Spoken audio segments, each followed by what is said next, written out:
Hello everyone. तो last time हमने कहाँ पे छोड़ दिया था? डिस्ट्रक्टिव इंटरफेरेंस की बात कर रहा था मैं लास्ट टाइम। एमओटी चल रही थी, इतना तो पता है तुम्हें।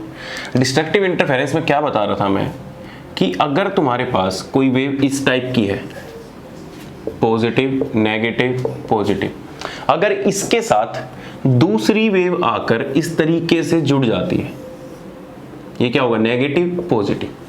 अगर ये दोनों आपस में सुपर इंपोज होगी और जो फाइनल इनकी इमेज बनेगी वो इमेज कैसी बन के आएगी? देखो इस तरीके की आएगी कुछ। तो अगर तुम ये इमेज अगर इसका नाम दे दूं मैं, सपोज करो इसको साई 1 मान लो और इसको साई 2 मान लो, और ये फाइनल जो साई आ रहा है कंबाइन होने के बाद, इसमें अगर तुम एम्पलीट्यूड देखोगे तो एम्पलीट्यूड पहले की कंपेयर में लास्ट में क्या हो रहा है? डिक्रीज हो रहा है। देखो ध्यान से, ये क्या है? एम्पलीट्यूड। इसको तो क्या बोलते हैं? एम्पलीट्यूड, ठीक है। और ये भी क्या है? एम्पलीट्यूड। तो देख रहे हो, इनिशियली एम्पलीट्यूड ज्यादा था और बाद में एम्पलीट्यूड कम हो गया। इसी को हम क्या बोल देते हैं? Destructive interference. मतलब अगर मैं इसको इलेक्ट्रॉन डेंसिटी से रिप्रेजेंट करूं तो इनिशियली इलेक्ट्रॉन डेंसिटी ज्यादा थी और बाद में जब कंबाइन हो गया तो इलेक्ट्रॉन डेंसिटी क्या हो गई? डिक्रीज हो गई। और यही हमारी कंडीशन किसको रिप्रेजेंट करती है? एंटी बॉन्डिंग मॉलिक्यूलर ऑर्बिटल को रिप्रेजेंट करती है। किसको? एंटी बॉन्डिंग मॉलिक्यूलर ऑर्बिटल को रिप्रेजेंट करती है। या मैं तुम्हें सिंपल सी लैंग्वेज में बोलूं कि जब कभी भी इंस्ट्रक्टिव इंटरफेरेंस होगा और कंस्ट्रक्टिव इंटरफेरेंस होगा तो उस केस में इलेक्ट्रॉन डेंसिटी इंक्रीज हो जाएगी, एम्पलीट्यूड इंक्रीज हो जाएगा, तो हम बोलेंगे वहां पे बॉन्डिंग मॉलिक्यूलर ऑर्बिटल फॉर्म हो रहे हैं। और जहां पे डिस्ट्रक्टिव इंटरफेरेंस होगा हम वहां पे बोल देंगे कि यहाँ पे भाई anti bonding molecular orbital form हो रहे हैं, क्योंकि सुपर इंपोज या मिक्सिंग होने के बाद जब आपस में ऑर्बिटल अप्रोच कर रही है तो इलेक्ट्रॉन डेंसिटी डिक्रीज हो रही है। इसको और ज्यादा डिटेल में समझने के लिए मैं तुम्हें ऑर्बिटल का इंटरेक्शन करा के दिखा देता हूं। जैसे सबसे पहले मैं तुम्हें बोलता हूं कि एसएस ऑर्बिटल ले लो। देखो ध्यान से समझना। मैं तुम्हें ऑर्बिटल का कंपेयर करके दिखाता हूं कि सपोज करो कि मैं एस एस ऑर्बिटल का कंपैरिजन करा रहा हूं, मतलब इन दोनों के बीच में मिक्सिंग करा रहा हूं। तो मैंने क्या लिया? एक एस ऑर्बिटल ली और इसका ये न्यूक्लियस ये रहा, एक एटम की एस ऑर्बिटल और दूसरे एटम की एस ऑर्बिटल। इसका न्यूक्लियस ये रहा और इसमें क्या है? पॉजिटिव फेज में है। ऐसे ही मैंने क्या लिया? दूसरी ऑर्बिटल ली दूसरे एटम की और उसका भी क्या लिया? पॉजिटिव फेज लिया। अगर मैं इसके लिए ये इसका न्यूक्लियस को इस तरीके से रिप्रेजेंट करूं और ये क्या होगा? पॉजिटिव फेज इसके लिए, तो मैं इसका डायग्राम अगर साई वर्सेस आर बनाऊं कि ये हमारा क्या है? न्यूक्लियस है और न्यूक्लियस से आर डिस्टेंस पे इस तरीके से हमारी इलेक्ट्रॉन डेंसिटी को ये रिप्रेजेंट कर रहा है, और मैं इसको क्या बोल रहा हूं कि ये पॉजिटिव फेज का है। बस इसकी कोई फिजिकल सिग्निफिकेंस नहीं है, बस ये तुम्हें समझाने का एक तरीका है कि अगर मैं साई वर्सेस आर का डायग्राम बनाता हूं इसके लिए पॉजिटिव फेज मानकर तो इस तरीके का बनेगा। अगर इसके लिए मैं एक डायग्राम बनाता हूं इस तरीके का तो दूसरे एटम के लिए यहां पर क्या होगा? न्यूक्लियस होगा, और इसके लिए डायग्राम कैसा आएगा? इस तरीके का आएगा। यहां पे भी क्या रहेगा? पॉजिटिव रहेगा कि नहीं होगा? अगर इसको मैं साई 1 वर्सेस आर मान लेता हूं तो दूसरे एटम के लिए मैं क्या मान लूंगा कि psi 2 versus R. Psi 2 versus R का मतलब कोई इंडिविजुअल इसकी कोई फिजिकल सिग्निफिकेंस नहीं है, बाद में बताऊंगा। अभी समझो, अगर इस एटम के लिए मैं ये मान लेता हूं और इस एटम के लिए ये मान लेता हूं, अगर इन दोनों को कंबाइन करता हूं, देखो ध्यान से, इन दोनों को क्या कर रहा हूं? कंबाइन कर रहा हूं। तो कंबाइन करने के बाद क्या होगा? देखो ध्यान से, कंबाइन होगी। एक का न्यूक्लियस ये रहा और दूसरे एटम का न्यूक्लियस ये रहा, ठीक है। अब इन दोनों के बीच में क्या होगी? इलेक्ट्रॉन डेंसिटी बढ़ जाएगी। क्या होगा कि इलेक्ट्रॉन डेंसिटी बढ़ जाएगी। देख रहे हो भाई, सिंपल सा मैंने क्या किया? इसको इससे कनेक्ट किया है। जब इससे कनेक्ट करेंगे तो इसकी इलेक्ट्रॉन डेंसिटी इसकी इलेक्ट्रॉन डेंसिटी आपस में क्या हो जाएगी? कंबाइन हो जाएगी, और कंबाइन होने के बाद बिटवीन द न्यूक्लियाई, दो न्यूक्लियाई के बीच में क्या हो जाएगी? इंक्रीज हो जाएगी। इसी को हम क्या बोल देते हैं? इंटर न्यूक्लियाई रीजन बोल देते हैं। इंटर न्यूक्लियाई रीजन बोल देते हैं, जिसमें क्या हो रही है? डेंसिटी इंक्रीज हो रही है। क्या हो रही है? इलेक्ट्रॉन डेंसिटी इंक्रीज हो रही है। सिंपल सी है। तो बीच में सारे के सारे क्या आ जाएगा? पॉजिटिव फेज आ जाएगा। ध्यान से समझते रहना, बहुत धीरे धीरे मैं चीजों को एक्सप्लेन करता जा रहा हूं। होगा तो ये हमारा क्या हो गया? ये भी हमारा क्या आ गया? जब ओवरऑल वेव फंक्शन लिखा तो साई इक्वल टू हमने कंबाइन किया तो साई 1 प्लस के साई 2 आया। लेकिन इस अकेले साई की कोई फिजिकल सिग्निफिकेंस नहीं होती। अगर तुमसे कोई सिंपल सा साई पूछ ले तो बस एक वेव फंक्शन है, इसकी कोई फिजिकल सिग्निफिकेंस नहीं है, इससे तुम किसी भी चीज को एक्सप्लेन नहीं कर सकते। लेकिन अगर मैं इसी का स्क्वायर कर देता हूं, क्या कर देता हूं, इसी का स्क्वायर कर देता हूं, तो तुम्हें पता है कि psi square is equal to probability of electron density होता है। साई स्क्वायर इक्वल टू क्या होता है, प्रोबेबिलिटी ऑफ इलेक्ट्रॉन डेंसिटी। या मैं तुम पर सिंपल सा बोल दूं कि साई स्क्वायर किसको रिप्रेजेंट करता है, इलेक्ट्रॉन डेंसिटी रीजन को रिप्रेजेंट करता है। तुमने देखा होगा क्वांटम में भी जब साई स्क्वायर निकालते हो तो वो किसको रिप्रेजेंट करता है, प्रोबेबिलिटी को। लेकिन अगर खाली तुम्हें साई बोल दे, there is no physical significance.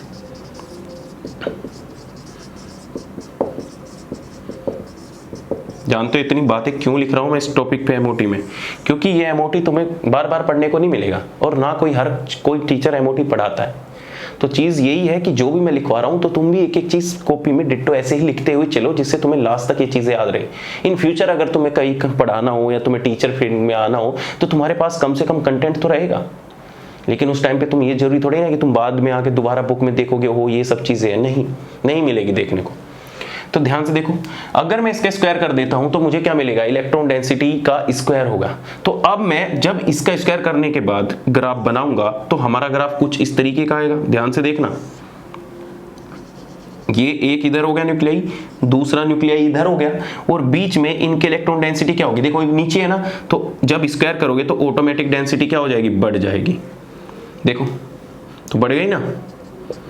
या मैं सिंपल सा तुम्हें बोल दूं और दूसरे और क्लियर करता हूं तुम्हें।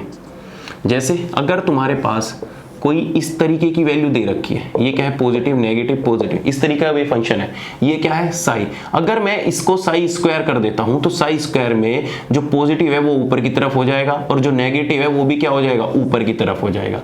इसको हम बोलते हैं साई स्क्वायर। सारी चीज क्या हो जाती है, पॉजिटिव। पॉजिटिव का स्क्वायर करेंगे तो बढ़ जाएगा, अगर नेगेटिव रीजन में होगा तो नेगेटिव क्या हो जाएगा, पॉजिटिव हो जाएगा। तो ये पलटकर कहां जाएगा, ऊपर आ जाएगा। समझ रहे हो। तो ये ओवरऑल हमारी इलेक्ट्रॉन डेंसिटी का रीजन क्या हो चुका है, इंक्रीज हो चुका है। ये क्या हो गया हमारा psi square. Psi square equal to क्या होगा, साई 1 का स्क्वायर प्लस साई 2 का स्क्वायर प्लस के 2 साई 1 साई 2। इस इक्वेशन को याद रखना। जब मैं नेक्स्ट इक्वेशन बताऊंगा और दोनों के बीच में कंपेयर करूंगा तो तब तुम्हें ये सारी चीजें याद होने वाली है।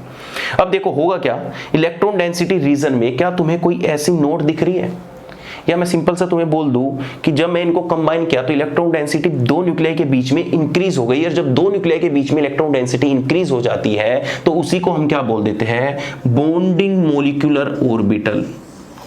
क्या बोल देते हैं, बॉन्डिंग मोलिकुलर ऑर्बिटल। एक न्यूक्लियाई ये रहा, एक न्यूक्लियाई ये रहा, इनके बीच में इलेक्ट्रॉन डेंसिटी क्या हो गई है, इंक्रीज हो गई है। जैसे ही इलेक्ट्रॉन डेंसिटी इंक्रीज होगी न्यूक्लियाई का उनके ऊपर होल्ड बढ़ना स्टार्ट होगा और ऑटोमेटिक चीजें कहां होने चली जाएगी, स्टेबिलिटी की तरफ चली जाएगी।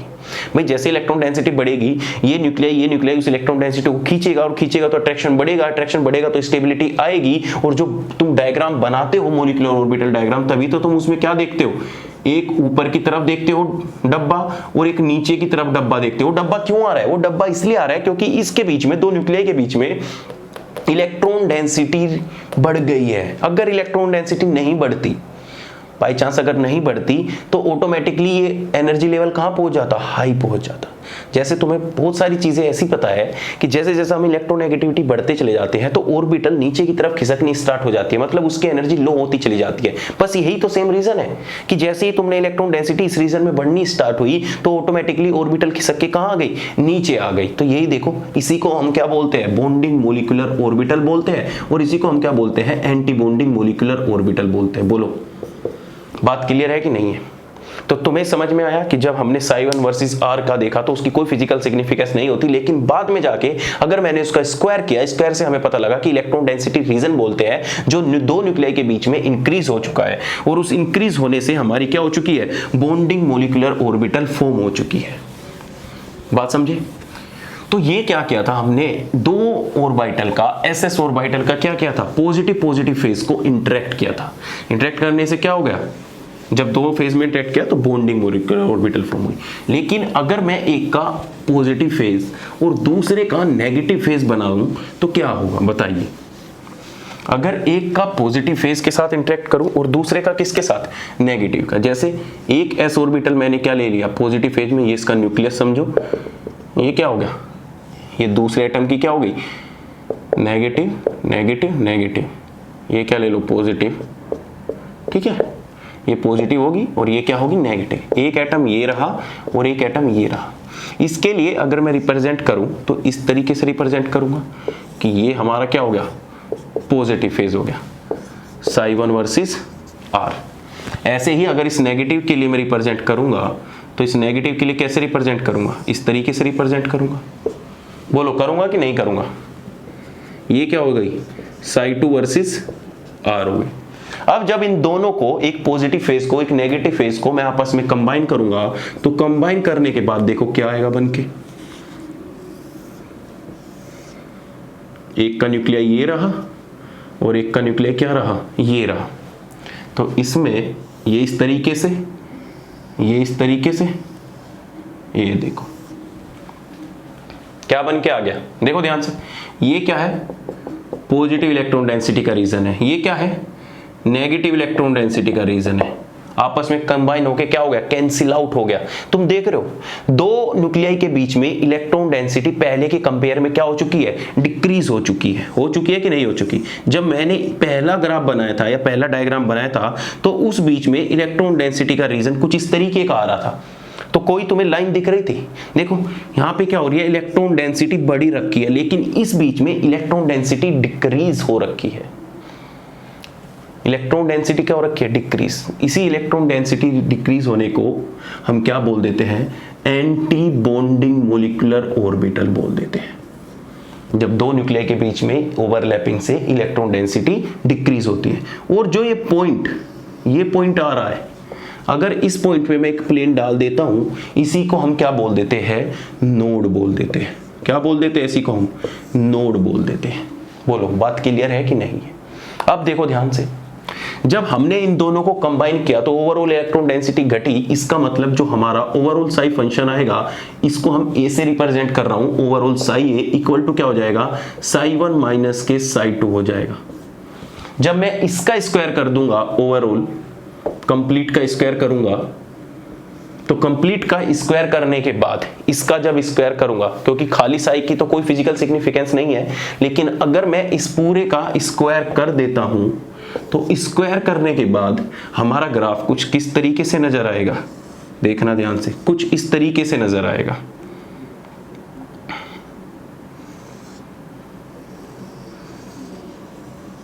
कुछ इस तरीके से नजर आएगा। देखो कंपेयर कर पा रहे हो, इस बीच में क्या आ रही है, ये पॉइंट जो है इसको हम बोलते हैं नोड, और ये ओवरऑल जो ग्राफ आया है इसको हम बोलते हैं साई ए स्क्वायर का।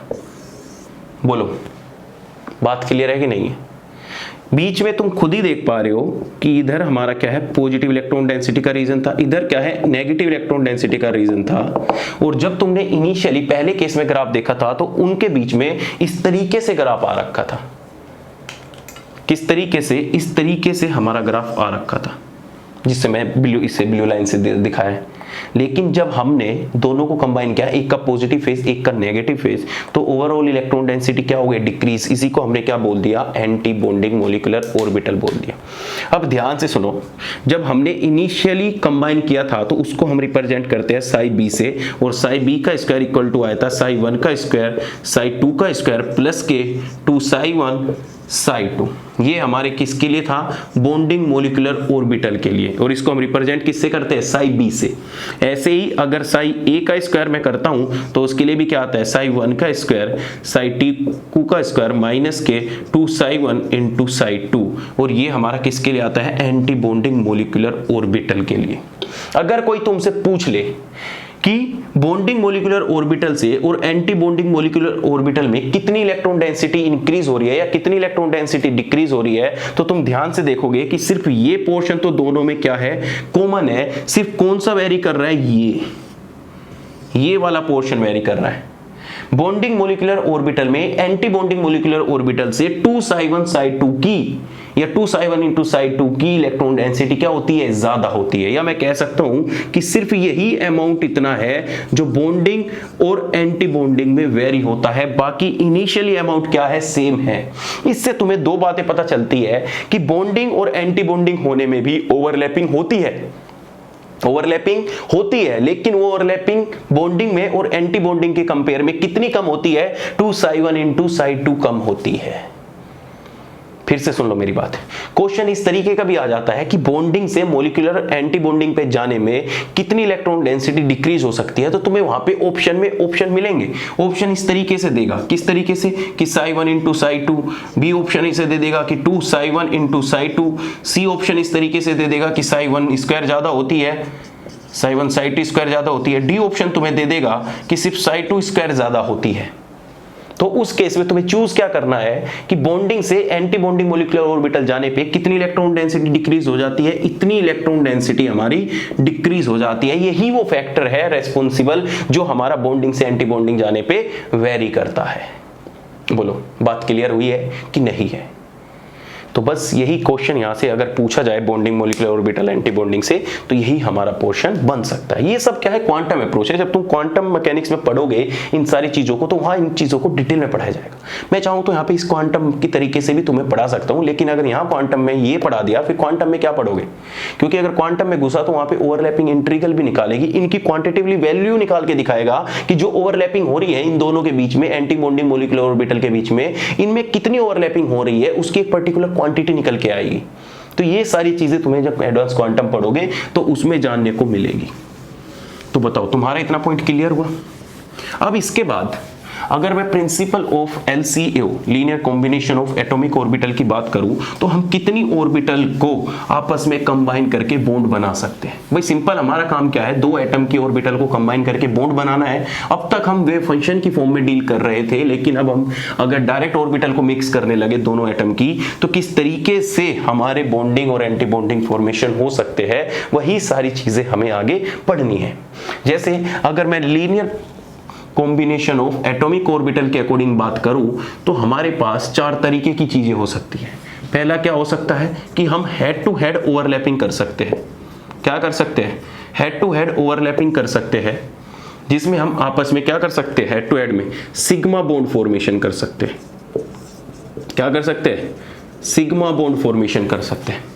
दूसरी, जब हम साइड वाइज ओवरलैपिंग करते हैं तो इसमें हमारे 2-3 पार्ट डिवाइड हो जाते हैं। क्या आ जाएगी? Side wise overlapping.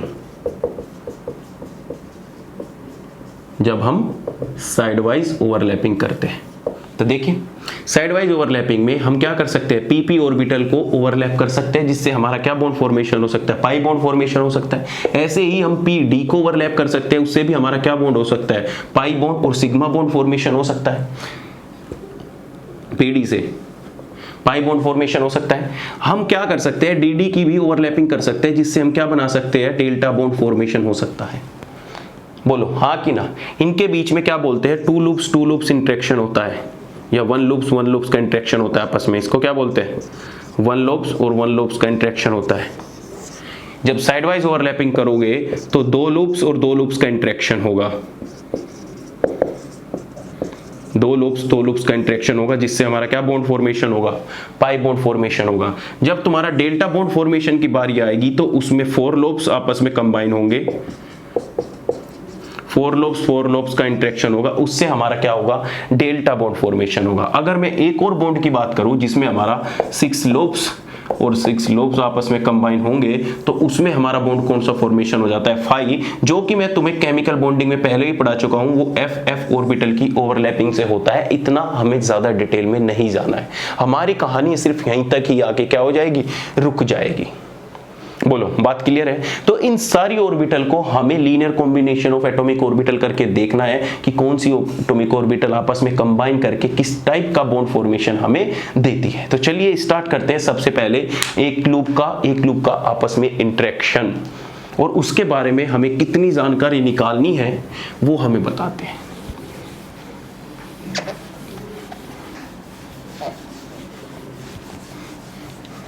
चलिए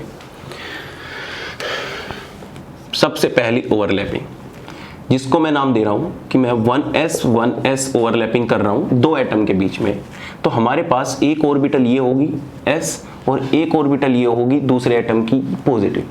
अगर इन दोनों को मैं कंबाइन कर देता हूं, कंबाइन करने के बाद जो फाइनल ओवरलैपिंग हो पे आएगा, इसका न्यूक्लियर ये रहा और इसका न्यूक्लियर ये रहा, तो कंबाइन होने के बाद जो हमारे पास आएगा इस तरीके से, थोड़ा और अच्छा डायग्राम बना देता हूं,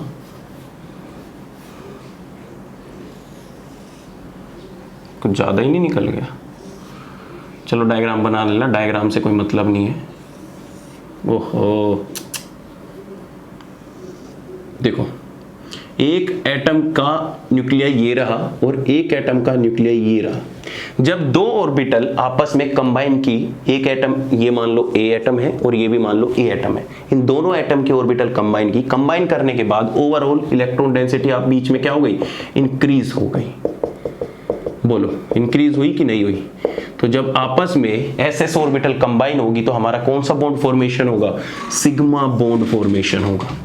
लेकिन जो ये सिग्मा बॉन्ड फॉर्मेशन हो रहा है ये किसका हो रहा है, मॉलिक्यूलर ऑर्बिटल की फॉर्म में हो रहा है, और इसका नेमिंग हम कैसे करेंगे, इस तरीके से करेंगे जिस ऑर्बिटल से वो हमारा फॉर्म हो रहा है। किस ऑर्बिटल को कंबाइन करने से किया है हमने, इस 1s से और इसकी 1s से, तो हमारा बॉन्ड फॉर्मेशन क्या हो जाएगा, सिग्मा 1s, और ये क्या होता है, मॉलिक्यूलर ऑर्बिटल जो बन के आई है, इसी को हम बोलते हैं मॉलिक्यूलर ऑर्बिटल। अब इस केस में हमें क्या देखना है, पहले देखो कि सेंटर ऑफ सिमेट्री प्रेजेंट है कि नहीं है। तो सेंटर ऑफ सिमेट्री प्रेजेंट करने के लिए बीच में एक पॉइंट डाल दो और उस पॉइंट के चारों डायरेक्शन में देखो क्या तुम्हें सेम चीजें मिल रही है। तो हम इधर गए एक न्यूक्लियर मिल रहा था, इधर गए दूसरा न्यूक्लियर मिल रहा था, ऊपर पॉजिटिव, तो हमारी सेंटर ऑफ सिमेट्री इसमें क्या है, प्रेजेंट है। अगर सेंटर ऑफ सिमेट्री प्रेजेंट है तो इसका मतलब इस ऑर्बिटल को हम दूसरी फॉर्म में रिप्रेजेंट करते हैं सिमेट्री से, उसको हम क्या बोलते हैं कि ये एक जिराड है। जिराड हमारा बेसिकली रिप्रेजेंट क्या करता है कि जो हमारी मॉलिक्यूलर ऑर्बिटल फॉर्म होके आई है उसमें सेंटर ऑफ सिमेट्री प्रेजेंट है कि नहीं है, क्या 180 डिग्री रोटेट करने से हमें सेम चीजें मिल रही है कि नहीं मिल रही है। ये सेम ही तो बात है, किसी भी डायरेक्शन में जाके देख लो तुम्हें सेम चीजें मिलेगी। तो क्वेश्चन ऐसा भी हो सकता है कि जो हमारी जिराड है अगर मैं इसको 180 डिग्री रोटेट कर दूं तो हमारी सेम चीजें मिलेगी कि नहीं मिलेगी। देखो बीच में ये एक्सिस डाल दूं और इसको ऐसे घुमा दूं तो एक न्यूक्लियर इधर पलट के इधर आ जाएगा। तो इसका मतलब ये है कि जब तुम after 180 degree rotation, after 180 degree rotation तुम्हें क्या मिलेगी, सेम चीज अपीयर होगी, सेम थिंग अपीयर। किसमें होगी ये, जब तुम्हारा जिराड होगा। बोलो दूसरा मुझे बताओ क्या इसमें कोई नोड प्रेजेंट है, क्या इसमें कोई नोड प्रेजेंट है, नहीं, इसमें क्या है, जीरो नोड है। बोलो इतनी सारी चीजें पता लगी तुम्हें। तुम चाहो तो इसको रिप्रेजेंट किससे कर सकते हो, सिग्मा जी से भी रिप्रेजेंट करते हो, लेकिन ये भी हमारा क्या दिखा रहा है, बॉन्डिंग मॉलिक्यूलर ऑर्बिटल को। क्या है ये, बॉन्डिंग मॉलिक्यूलर ऑर्बिटल। इतनी चीजें तुम्हें इस पॉइंट से क्लियर हुई। पहला बॉन्डिंग मॉलिक्यूलर ऑर्बिटल, इसका नेमिंग कैसे करोगे, सिग्मा 1s से, जिससे भी तुम बना रहे हो। इसकी सिमेट्री क्या होगी, जिराड, इसमें सेंटर ऑफ सिमेट्री प्रेजेंट है। और दूसरा इसमें नोड कितनी होगी, जीरो होगी। पहला पॉइंट जब हमने पॉजिटिव पॉजिटिव फेज को इंटरेक्ट किया।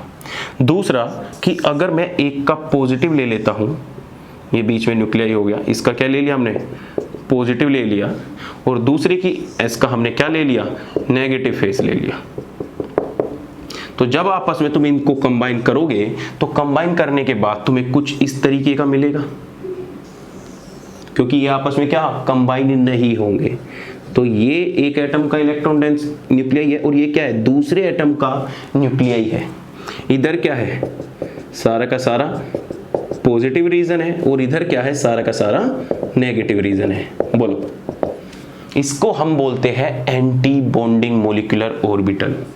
इसको क्या बोलते हैं, एंटी बॉन्डिंग मॉलिक्यूलर ऑर्बिटल। और इसका नाम हम किससे रिप्रेजेंट करते हैं, सिग्मा स्टार से, एंटी बॉन्डिंग मॉलिक्यूलर ऑर्बिटल। और इसका नाम क्या होगा, सिग्मा स्टार। ये भी किससे बनी है, 1s से। देखो दोनों में फर्क क्या है, ये सिग्मा 1s है, इसके ऊपर कोई स्टार नहीं है, इसका मतलब ये बॉन्डिंग को रिप्रेजेंट कर रहा है। लेकिन नीचे अगर मैं सिग्मा 1s स्टार कर देता हूं तो ये किसको रिप्रेजेंट करेगा, एंटी बॉन्डिंग मॉलिक्यूलर ऑर्बिटल को रिप्रेजेंट करेगा। दूसरा पॉइंट, क्या इसमें सेंटर ऑफ सिमेट्री प्रेजेंट है, बिल्कुल नहीं है। तुम बीच में पॉइंट डालोगे तो इधर नेगेटिव रीजन मिल रहा है, इधर पॉजिटिव, तो इसमें सेंटर ऑफ सिमेट्री प्रेजेंट नहीं है। और जिसमें सेंटर ऑफ सिमेट्री प्रेजेंट नहीं होती उसको हम किससे रिप्रेजेंट करते हैं? अनजिरार्ड से रिप्रेजेंट करते हैं। किससे? अनजिरार्ड से। तो मैं इसकी जगह नाम न लिख के क्या कर सकता हूं? सिग्मा अनजिरार्ड। बोलो, या तुम्हें कभी ये मिल जाए सिग्मा स्टार, इसका भी मतलब क्या होता है कि जो ये बॉन्डिंग मोलिकुलर ऑर्बिटल है ये एंटी बॉन्डिंग है और जो इसकी सिमेट्री है वो क्या है? यू है। बोलो, बात क्लियर है? तो तुम यहाँ पे ये भी लिख सकते हो सिग्मा यू। कोई भी रिप्रेजेंट कर लो, सारे रिप्रेजेंटेशन बिल्कुल सही है। इससे रिप्रेजेंट कर लो, ये भी सेम बात है। इससे रिप्रेजेंट कर लोगे सिग्मा यू, इसका मतलब भी यही है कि सिग्मा यू कब होगा? जब उनके बीच में पॉजिटिव और नेगेटिव लूप्स आपस में इंटरेक्ट कर रहे होंगे। और ये तो ओवरऑल आपस में अपनी कहानी बता ही रहा है। तो तुम किसी भी तरीके से इन ऑर्बिटल को रिप्रेजेंट कर सकते हो। सेकंड पॉइंट, इसमें नोड प्रेजेंट है कि नहीं है? नोड बताइए। बिल्कुल सही। तुम बोलोगे हाँ सर ये भी नोड प्रेजेंट है, बिल्कुल ये रहा नोड। ये क्या है हमारी? नोड। ये हमारी क्या है? बिल्कुल नोड। तो इसमें नोड इक्वल टू कितना आ गया? 1 आ गया। लेकिन इस नोड का नाम भी अब हमें यहाँ पे मैटर करेगा कि ये नोड कौन सी होगी।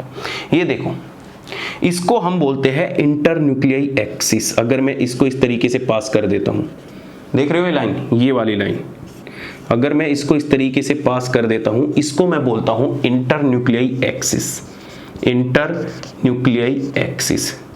अब इस इंटरन्यूक्लियाई एक्सिस की रेस्पेक्ट में ही हमें क्या लिखना है? नोड का नाम लिखना है। नोड का नाम क्यों लिखना है? ये सारी चीजें तुम्हें थोड़ी सीक्वेंस में पता लगेगी। वेब सीरीज देखते हो ना, वेब सीरीज में पहले ही एपिसोड में सारी चीजें थोड़ी ना मिल जाती है तुम्हें। तो जैसे जैसे तुम बढ़ते चलोगे हर एक चीज का यूज तुम्हें पता लगता चला जाएगा।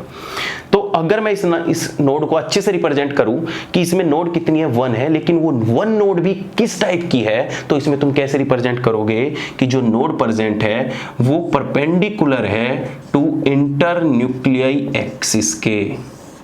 बोलो, जो हमारे पास इसमें सिग्मा स्टार में जो ऑर्बिटल प्रेजेंट है, ये एंटी बॉन्डिंग है, इसमें जो नोड प्रेजेंट है वो किस टाइप की है? वो इंटरन्यूक्लियाई एक्सिस के परपेंडिकुलर है कि नहीं है? देखो, इंटरन्यूक्लियाई एक्सिस ये रही और ये क्या है? बिल्कुल इसके परपेंडिकुलर है। तो तुम्हें दो चीजें पता लगी कि जो हमारी बॉन्डिंग मोलिकुलर ऑर्बिटल फॉर्म होके आई सिग्मा एस से या किसी भी एस ऑर्बिटल से, कोई भी एस ऑर्बिटल अब तुम कंबाइन कर लो, या तुमने 1s को कंबाइन किया है, 2s को कंबाइन कर लो, 3s को कंबाइन कर लो, 4s किसी भी ऑर्बिटल को रिप्रेजेंट कर लो। अगर तुम पॉजिटिव को आपस में कंबाइन करोगे तो तुम्हें सिग्मा जिराड मिलेगा। अगर तुम पॉजिटिव और नेगेटिव को कंबाइन करोगे तो तुम्हें सिग्मा अनजिराड मिलेगा, जिसमें इसमें नोड इक्वल टू क्या होगी? 0 होगी और इसमें नोड इक्वल टू क्या होगी? 1 होगी। बताओ, इतनी बात क्लियर है कि नहीं है? बहुत धीरे चल रहा हूं, कोई दिक्कत नहीं, मुझे कोई लेट नहीं हो रहा, क्योंकि ये थ्योरी ऐसी है जिसको तुम्हें डिटेल में समझना ही पड़ेगा। अब देखो, तुम अगर इस ऑर्बिटल को तुम देख रहे हो तो तुम्हें कुछ पी ऑर्बिटल टाइप नजर नहीं आ रही? ऊपर वाला नोट डाउन कर लेना। बताओ, नजर नहीं आ रही तुम्हें कुछ? तो तुम मुझसे ये भी तो पूछ सकते हो कि सर ये तो पी ऑर्बिटल बन गई, क्योंकि पी ऑर्बिटल भी ऐसी होती है। तो मैं अगर तुमसे पूछने लगूं कि इसका अगर मैं पी ऑर्बिटल से कंपेयर करूं तो क्या कंपेयर करने के बाद क्या सिमिलरिटी मुझे मिल सकती है और क्या इन दोनों के बीच में डिफरेंस हो सकता है? देखो, अगर तुम्हें पी ऑर्बिटल और सिग्मा अनजिराड के बीच में कंपेयर करना पड़े तो क्या होगा? जो पी ऑर्बिटल होती है वो कुछ इस टाइप की होती है कि नहीं होता? एक ऊपर एक नेगेटिव, कुछ इस तरीके की होती है। और ये जो सिग्मा जिराड होती है ये कुछ इस तरीके की होती है। इधर क्या होगा? पॉजिटिव, और इधर भी क्या होगा? ये एक दूसरी एटम का न्यूक्लियाई हो गया नेगेटिव। चलो, पहले दोनों के बीच में डिफरेंस देखो। दोनों के बीच में डिफरेंस ये है कि इसमें हमारा एक न्यूक्लियाई प्रेजेंट है और इसमें हमारे 2 न्यूक्लियाई प्रेजेंट है कि नहीं है? बोलो भाई, लग तो पी जैसी रही है ये, तुम्हें कभी कभी ऐसी ऑर्बिटल बना के दे देगा और तुम जल्दी जल्दी में इसको पी ऑर्बिटल बोल दोगे, मैं लिख के दे रहा हूं, ऐसे ही बना के देगा, लेकिन तुम बीच में इस गैप को नहीं समझ पाओगे। गैप तो यहां पे भी होता है। बोलो, इसमें एक न्यूक्लियाई प्रेजेंट है और इसमें क्या है? 2 न्यूक्लियाई प्रेजेंट होते हैं। ठीक है। दूसरा क्या बताओगे? डिफरेंस क्या? इसमें भी नोड प्रेजेंट होती है, इसमें भी क्या होती है? नोड। इसमें भी हमारी क्या है? नोड प्रेजेंट है। ये हमारी एटॉमिक ऑर्बिटल है, जबकि ये हमारी मोलिक्यूलर ऑर्बिटल है। बोलो है कि नहीं है? इसमें दो एक्सिस प्रेजेंट है और इसमें जो नोड प्रेजेंट है वो क्या है? परपेंडिकुलर टू इंटरन्यूक्लियाई एक्सिस के परपेंडिकुलर है। तो ये पूरी की पूरी कहानी किसकी थी? सिग्मा बॉन्ड फॉर्मेशन की। जब आपस में वन लोग आपस में इंटरेक्ट करेंगे तो किस तरीके से तुम्हारा बॉन्ड फॉर्मेशन होगा और किस टाइप का बॉन्ड फॉर्मेशन होगा। चलिए सेकंड बात करते हैं।